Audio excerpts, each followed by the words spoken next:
Jalaquduq tumanida aholini uzluksiz va sifatli ichimlik suvi bilan ta'minlash maqsadida ichimlik suvi tarmog'ini yer ostidan gorizontal yo'naltirilgan burg'ulash usuli orqali o'tkazish ishlari amalga oshirilmoqda. Xo'sh, buning qanday afzallik jihatlari mavjud? Ana shu savol bilan mutaxassisga yuzlandik.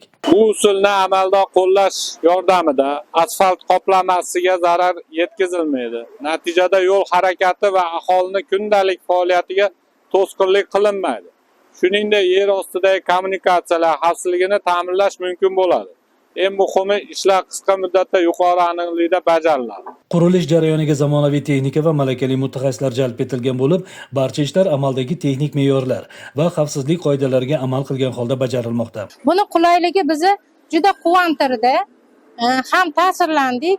Chunki buni qulayligi shundaki, yerlarimiz kovlanmaydi, asfaltlar buzilmaydi, aholiga hech qanaqa zarar keltirmaydi, havoni ifloslantirmaydi, changlar yo'q.